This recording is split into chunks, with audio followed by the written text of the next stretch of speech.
days when I thought about it. So first thing I learned is a crucial lesson when it came to a social fair, and I realized some things can catch me off guard. When I visited the library again to read a book, I didn't really find anyone to sit with for that day, so I saw two people right near the kids section, and they seemed to be teens. I'm not really sure, but they did look like they were pretty old. But that social fear outside of them now set in again, and even though I later realized, oh wait, those are not actually teens, guys, we should not meet them. I realized that that fear that was paralyzing me before I wanted to join them, like that was really there. So I really need to focus more on that, and I think the best thing when it comes to a social fear like that is to stop hesitating and keep going, so fear has less time to root itself. But that fear was debilitating, but it only gets as far as we let it, but it holds less power. But odd enough today later on is that when I got back on the bike road after that in the library, out of the library stuff, is that I entered the road, thankfully, no wheat thorns this time, and I did make it to a landmark near the dentist's office in Upland that I passed. And oddly enough, when my mom brought me there one time, there's usually a Burger King that's somewhere there. I tried looking for it, but Google Maps showed the nearest Burger King was all the way in Montclair, which I thought was gaslighting me because there was a Burger King somewhere there in Upland. So I'm really not sure. I was surprised because there was supposed to be one like right where I was like biking at, but there's no way. I think Google Maps was gaslighting me, or that place is really far away. But in the end, I do believe that it was there. I just have to go further down.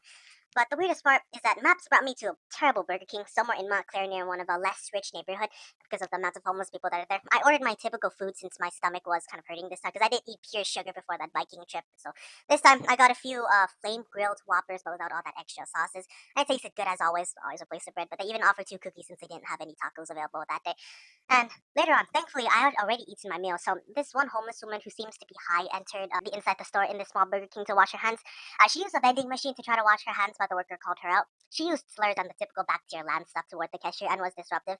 So at that point, like, I had two options: get out and leave, or side quest and see what happens to this poor woman. I even had to use a restroom, but the guy said for me to use the women's restroom, but I have to follow girl code and ask girl if I could enter in the women's restroom, but there's a homeless person here. But I decided I'll just hold my own and leave right outside. Now, I could have acted like a hero and stopped her being a mini mud myself, but I just decided to observe from the outside. Though I shook a bit, I told the police are coming, so one couple in a pickup truck left, and there was another one that I told, but they wanted to film that the police were coming.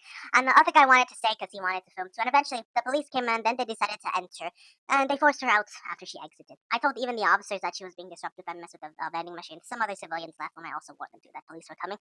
What I do question back to now is that why did they not like search her bag for intoxication? Is what I'm also curious about. She was pretty drunk.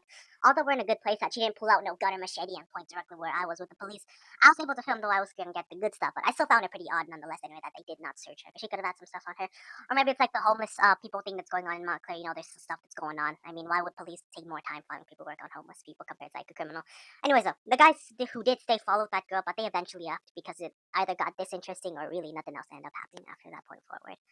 And then after that, the police left, and then I left. So it was a pretty interesting experience at this specific Burger King. If anyone wants the address, it was at 9170 Central Avenue or 97110 Central Avenue. I am not sure, but it's in Montclair, and it occurred around late 8 p.m. of yesterday. And the next thing I do see a homeless person, guys, at least when I enter any restaurant, for me, I would just choose to leave. Like if they're calling the police, like I would just leave right after that. Because had that woman in that call yesterday had a gun or machete and shot, then we would have been in a dangerous situation. I would have been sent to the hospital. I would not be making these videos. But thankfully, we lived to tell the story.